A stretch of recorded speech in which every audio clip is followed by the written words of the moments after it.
Bonjour tout le monde, je suis Pekka et je suis ici avec mes chiennes. Zoe, elle va participer de cette vlog parce que je vais commencer à parler sur la Coupe du Monde, la Coupe de la Russie qui va commencer à la semaine prochaine. Quand on doit parler sur le mondial, on doit parler des absences qui sont très bizarres, des absences de cette mondial. Par exemple, l'équipe de Hollande qui a déjà arrivé à 3 grandes finales. Ils ont perdu tous les 3, mais ils ont arrivé à 3 grandes finales et présenté de grands joueurs de foot comme Cruyff, comme Bergkamp, comme Reisenbrink, Neskens, Davids et plus récemment joueurs comme Robben, c'était un grand joueur aussi qui jouait 3 Coupes du Monde vraiment bien. L'Hollande ne sera pas d'entre les équipes qui vont participer de cette mondiale, malheureusement. La même chose, on doit parler des États-Unis qui ont développé beaucoup les derniers 30 ans, depuis 1990. Ils ont fait une participation noble à cette mondiale, ils ont évolué beaucoup, mais cette fois, ils ne seront pas là-bas d'une forme bizarre. Ils ont été éliminés pour l'équipe de Panama, c'est une équipe vraiment faible. Je pense que c'est cause de... quelque chose de bizarre s'est passé avec Mexico et Costa Rica qui ont perdu le jeu qui sont vraiment faciles et la conséquence c'était l'élimination des États-Unis qui ne va participer à la Coupe du Monde. C'est triste, c'est vraiment triste aussi pour l'Italie qui a déjà gagné 4 fois le mondial et vivre un moment dur pour le foot. C'est l'ostracisme de le foot italien que depuis 1962 ils ne vont pas participer de cette mondiale. Mais nous avons 3 équipes qui sont favorites d'entre les 32 équipes qui vont participer. Brésil, Allemagne, Espagne, je pense qu'ils sont clairs favoris pour cette mondiale. Ils ont gagné, ils ont passé pour la phase éliminatoire, la phase de qualification sans grand problème. L'Allemagne va présenter une équipe vraiment similaire qui a joué la dernière Coupe du Monde avec Ozil, avec Klose, avec Thomas Müller.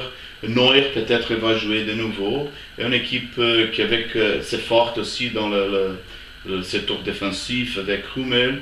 Et va présenter Hector à la gauche. Donc ils ont fait un petit peu de rénovation, mais c'est la même équipe qui a gagné la dernière Coupe du Monde. J'espère que l'Allemagne va être vraiment loin. C'est une équipe forte, une équipe qui joue d'une forme pragmatique. Le même entraîneur qui va retourner de nouveau, Joachim Löw, donc qui connaît vraiment cette équipe et je pense que l'Allemagne, je ne sais pas s'ils vont gagner le mondial, mais vont vraiment loin. La même chose, j'espère que l'Espagne, que l'équipe similaire de l'équipe d'Allemagne, une situation similaire, vivre une situation similaire, parce qu'ils ont retourné beaucoup de joueurs comme David Silva, comme Piqué, comme Iniesta, mais ils ont Isco cette fois. Et je pense que ça sera la différence. L'Espagne ne joue vraiment bien le dernier mondial. C'était un fiasco pour une équipe qui joue vraiment forte. Mais cette mondiale, je pense que l'Espagne a la plus forte équipe de tout qui vont participer de cette mondiale. Avec Isco, Iniesta, David Silva, ils ont beaucoup de talent et je pense que l'Espagne c'est le favori pour gagner cette mondiale. Nous avons aussi le Brésil, tout après le grand fiasco de la participation du Brésil au dernier mondial qu'on jouait à cette maison. Ils ont perdu de l'équipe de l'Allemagne. C'est un jeu que je pense que doit être investigué parce que ça c'est quelque chose de vraiment bizarre, des choses qui ne se passent pas normalement. Et la situation politique du Brésil est encore vraiment difficile, c'est catastrophique. Dilma a souffert une coupe, que c'était le président du Brésil, a souffert une coupe d'État. Et dans ce moment-là, Michel Temer, il a le pouvoir au Brésil. Et c'était triste parce qu'il est déjà involvé dans beaucoup de cas de corruption et aussi les enlèvements des prix de l'essence au Brésil.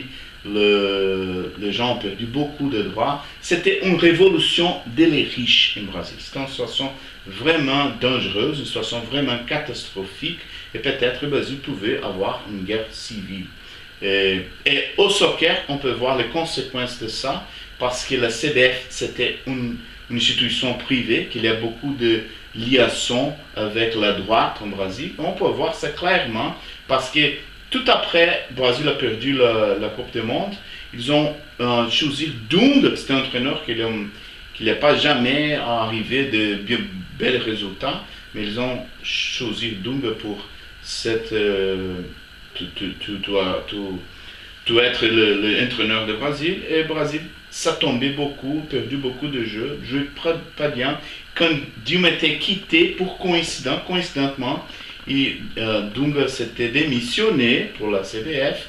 Ils ont convoqué, ils ont demandé que Tite arrive à la place. Et à ce moment-là, le Brésil commençait à gagner tout le jeu et conquister sa place avec Mondial sans grand problème. Donc ça se démontre beaucoup la farce que se passe le foot du Brésil. Mais le Brésil a une belle équipe, une équipe forte, spécialement le secteur gauche avec Neymar, avec Marcelo, avec Philippe Coutinho. Il manque un joueur qui joue maestro comme Rivellino, comme Didi, comme Gerson. Ça, le Brésil n'a pas cette fois.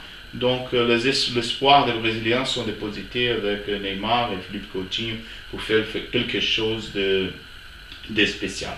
Mais oui, je pense que le Brésil, la même chose que l'Allemagne et que l'Espagne, vont aller vraiment loin à cette mondiale.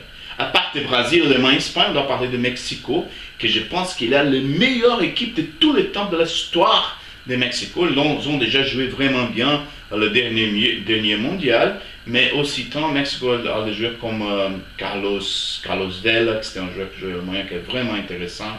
Jonathan Santos, qui est le frère de Giovanni Santos, qui a déjà joué vraiment bien à la dernière mondiale. Il a de keeper, de gardien, c'est le grand gardien au show. Araújo à la défense, c'est un joueur vraiment intéressant. Chicharito à l'avant. Donc Mexico a une équipe vraiment forte et je pense que peut-être sera une grande surprise à cette mondiale. Je pense que Mexico va marcher vraiment loin. Il faut se souvenir que Mexico a toujours va bien dans les Jeux Olympiques et dans la Coupe du Monde. Pas beaucoup, pas très bien, mais la dernière coupe, ils ont joué vraiment bien et je crois que ce moment, ils ont la meilleure équipe de tous les temps dans cette histoire. L'équipe de Belgique, c'est une équipe vraiment intéressante aussi. Ils retournent de la Coupe mondiale qui ont joué bien aussi. Ils ont présenté un foot vraiment heureux avec Lukaku qui joue à l'avant et Hazard, c'est un jeu vraiment spécial. Wilmer, Carrasco, le grand De Bruyne, c'est mon joueur favori de l'équipe de Belgique. Donc c'est une équipe qui joue vraiment joli soccer, jouer d'une façon offensive, et ça j'aime beaucoup. Et je pense que ça c'est la 5e équipe plus intéressante de cette mondiale. C'est bien sûr qu'on doit parler de l'Angleterre, qui vient bien avec Ali, avec King, et la France aussi avec Pogba et Griezmann et beaucoup d'autres joueurs talentueux. Mais je pense que ce n'est pas le suffisant pour l'Angleterre et la France pour gagner cette mondiale. C'est une équipe forte, mais qui n'ont pas le suffisant pour gagner. La même chose, on a parlé de l'Argentine, qui a le grand joueur Messi, qui s'approxime de la dernière phase de sa étonnante carrière. Et Portugal, la même chose que l'Argentine, que le Ronaldo, qui s'approxime de la dernière phase de sa étonnante carrière. Mais ce sont des équipes que je ne pense pas qu'elles vont aller vraiment loin à cette mondiale. Et la Nigérie, c'est une équipe vraiment intéressante aussi, c'est une équipe forte, un joueur qui joue physiquement. Il a les grands joueurs, Victor Moses, que j'aime beaucoup aussi. Et on doit parler aussi de la Pologne, qui vient avec Lewandowski, une équipe forte, Blasinski, qui joue à la droite, à l'avant. Donc c'est une équipe intéressante. Et je pense que la Pologne, tout après beaucoup de temps, s'est retournée pour cette mondiale. Je pense qu'ils vont jouer vraiment bien. Et aussi le Pérou, je pense que c'est plus fort que les autres équipes sud-américaines. Le Pérou vient bien, le moyen c'est spécial avec Tapia, Cuevas, Yuton. L'avant, ils ont Carrillo et Jefferson Farfán. Donc je pense que le Pérou sera une belle surprise à cette mondiale. Les autres équipes, je pense que vont gagner pas le mondial, seront là-bas, elles vont jouer bien, mais il n'y a pas beaucoup de chances pour gagner cette mondiale. À demain, je vais retourner pour parler sur le groupe A, le groupe qui a Uruguay, Égypte, Russie et l'Arabie Saoudite. Et on doit se souvenir que la Russie jouait à cette maison. Ok, on parlait demain de nouveau. Au revoir!